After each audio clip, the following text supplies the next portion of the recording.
The Mig Switch. You probably have heard of this thing, but the Mig Switch and the Mig Switch dumper that is dusty? I don't know what that is. Is that just like the plastic is already scratched up? I don't know. But the Mig Switch, for those who don't know, is a flash cart for the Nintendo Switch. If you don't know what a flash cart is, it is a cartridge for a system, in this case, the Switch, that you put an SD card in, and that SD card holds more than one, usually more than one game file. So you can have a bunch of games in one cartridge, so you don't have to carry around something like this, where you have a bunch of game cartridges on you if you wanted to play more than one game. This is a great way to lose like thousands of dollars in an instant. So I use one, but I don't actually like carry it around with me usually. I have an actual Switch case that has like 8 slots or 10 slots in it, and I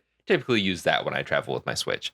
That way, I only lose like a couple $100 worth of Switch games. But, anyways, this is something that you can use to not carry around multiple Switch cartridges or whatever system that you end up getting a flash cart for. And that way you don't have to put wear and tear on your original cartridges, and you don't feel as bad if you lose this. I mean, the value of the Mig Switch and the SD card is probably going to be pretty high, but it's not as bad as losing 10 or 12 or 20 Switch games that usually still retail for $60. Some people use this as an excuse to pirate a bunch of games and put them on this. I'll say this very quickly because I don't want this to turn into a piracy video, but I do not condone piracy. I do think that there are certain instances where it's not a horrible thing to pirate games, but for the most part, if the game is still available and easily accessible for you to purchase,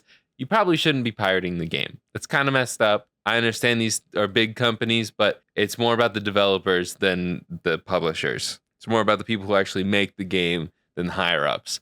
Anyways, I don't want to get into it because this is not what this video is about. But when you talk about something like this and something like this, you kind of have to talk about piracy. Unfortunately, they go hand in hand. For someone like me, I literally just want to put a bunch of cartridges that I own on one physical cartridge so I don't have to carry around a bunch of games. I use a flash cart with my GBA, I use a flash cart with my Game Boy Color, I use a flash cart with my DS. I love flash carts. I don't really care for this one.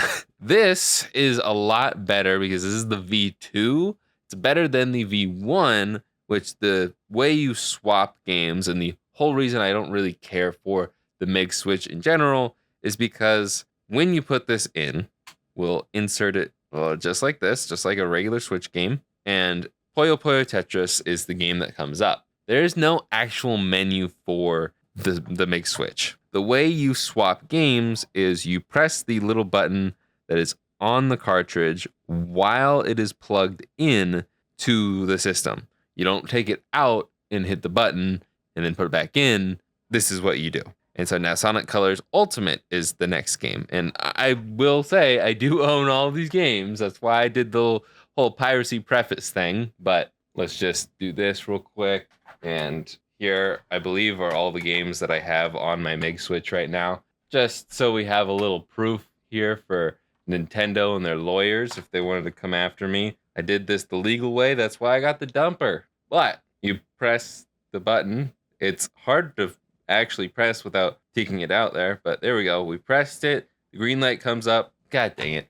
More proof. And then you can just hit A and go in, but it needs to be connected to the internet because it needs to download the update, whatever. I don't care. I only have these on here because I wanted the proof of concept, and I'm doing it on my Switch Lite that has the OLED screen in it because I don't want my actual main Switch to be flagged and taken offline and bad things happen. Because another reason why the Mig Switch sucks is because when you dump your games, even legally, there is a key to your specific cartridge. And when you use that, if I was like, okay, I want to play Kirby Star Allies with a friend, and so I give them, it's probably not even in here. No, it's not. If I want to give them Kirby Star Allies, say, hey, you take this.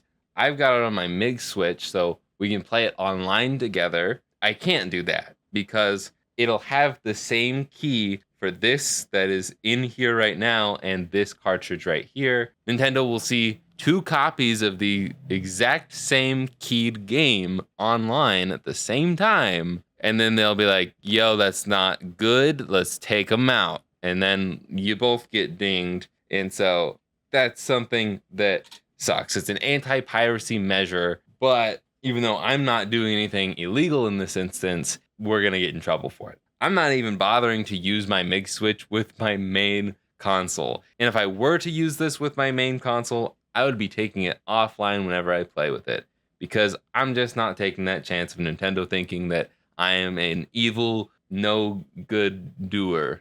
Those are the 2 biggest reasons why I don't like it. I wish that there was a way that they could do a menu format like with the GBAs, and hold on. I wish it could be something like this where you turn it on, it goes through the boot sequence, whatever, and it just pops into its own little menu where we can go down to the GBA folder and then pick our game, and let's do Celeste, why not? Boom, and you're in. I wish that it was something like that. And I know that this has a home screen and this doesn't, but you look at like the DS flash carts that we've taken a look at on the channel in the past, it pretends to be another game in the menu of the DS menu. You click into it, and then it leads you to a menu like that where there's just your whole list of games, and you can select it, and boom. That way, I don't have to sit there and press the button till I get to Metroid Dread, which is the game I actually want to play. Nope, there's dang it, Celeste. And then we get to the next game. Oh, and I accidentally took it out, and we pressed the button again. There we go. And we got Cuphead. And then we pressed the button again. And finally, we have Metroid Dread, the game that I wanted to play the whole time. Like, that's just not a good system, because all of these games are on the Mig Switch. I don't think Kirby Star Allies is actually on the Mig Switch, but if I want to go to any random game, I have to remember the order that it's in and then press the button that many times to get to that game and then get into it. It's just not a good setup at all, but it is the first and only Nintendo Switch flash card that I am even aware of. I just don't think it's that good. I think the better product of the 2 is the actual dumper. I think this is super cool. You literally just plug it in, USB-C, into your computer. I don't know how well it works on Linux or Mac OS, but on Windows, you plug it in, you put the game cartridge in there, literally just go this way. It's not the label way. Plug it in, and it'll just be there. All the files you need are just right there. And if you are into emulation, and if you have something like an ROG Ally or one of those Windows gaming handhelds, you can literally plug this in, use this as just not a dumper, but a cart reader. And if you have the Nintendo Switch emulation set up, you can run it directly off the cartridge just having this plugged in. Now, is it going to be the neatest way to do it? No. But I think that's so cool. You don't even actually have to dump the cartridge and take up, I mean, these are only like 5 gigabytes usually or less. You don't even have to take up that space on your SD card or your hard drive, whatever. You can just plug this in and run it directly off the cartridge and emulate it. Like, that's so cool. And that is 100% legal. No matter what Nintendo wants you to think, it's legal. And I think that's super cool. As much as I would like a good flash cart for the Switch, I would not classify this as a good one. The performance, as far as I'm aware, everything works great. You're not going to notice anything performance-wise. It is great at doing what it's supposed to do. It's just not convenient unless you only have like 4 games on it max. Or, I mean, like in this instance, I have 1, 2, 3, 4, 5, 6 games on here. And like 6 is just even kind of a pain to go through. If all you're playing is like 1 game at a time, and I would say play Metroid until I beat it, you're probably not going to have to press the button again until you switch to that game.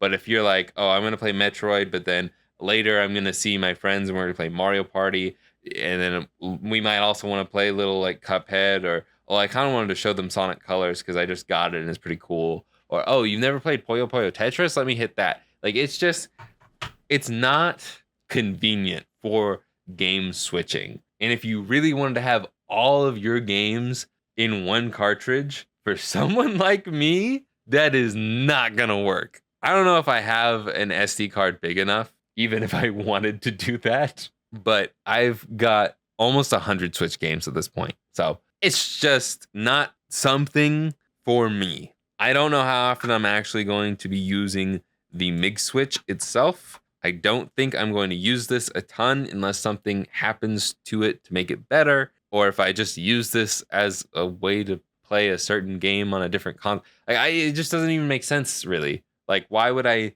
need this to have like a file of a game I already own on a different console? I could just take the cartridge out of the console I'm playing on and put it on this one. Like, it just doesn't really make sense for me. Now, it makes tons of sense for people who, I don't know, want to download a game that they don't actually own and put it on here. I'm not saying you should do that, but in this case, it'd be a great way to do that. But like I said earlier, these games are all keyed. So if you do go the piracy route and you do put a game on here that you do not own and you play it online, like say you're like, man, I love Splatoon 2, but I want to play Splatoon 3. I just don't want to pay for it. You download that off the internet and you go to play online. Nintendo will find you very fast because the odds that the file that you found online is also been found by someone else and they're using it to play, even if they're the original owner of the game, the person who dumped it, it's just, nah, you're screwed. Another thing that I don't like about this whole setup in general that I don't think enough people are talking about is, say you go and you buy your 7 favorite games that we've got right here, you legally dump them with this thing, and then you're like, all right, cool, I got them all on my Mig Switch, that's all I care about, I'm gonna go sell these and make most of my money back. And then some poor kid who finally got Bluey the video game is like, sick, I'm gonna go play this, I just got it on a deal, buying it used, it's barely even used, and we can go play it. And then they go play it, but then the guy who sold it to them is also playing it on their Mig Switch. Then look, oh, that poor kid just got his console taken offline. He is banned from his Switch. That sucks. Now, the likelihood that that's going to happen all the time is somewhat low, but the fact that this is something that can happen is scary. And it makes me not want to buy any used games because I don't know who I'm buying it from. There's also some pretty convincing fakes on AliExpress now that you can just buy. And I can almost guarantee that they just found the ROMs online. They put it onto a cartridge that is probably something like this internally. And then they're selling it to you and like a bunch of other people. And then there's going to be like 40, 50, hundreds of different people maybe that have the same exact key for their game that they bought on AliExpress. Or God forbid, their mom or their grandma finds the AliExpress link somehow and they're like, well, this is a deal, I'll buy it here. And then, you know, it sucks. It really sucks. And a lot of it stems from the Mig Switch and its project. Whether or not they meant for this to happen, I would maybe say they didn't want it to happen, but I don't know. I talked way too much about piracy in this video, and that's not what I wanted to do. And I know I'm going to get flack for siding with the mega corporations. But anyways, bye.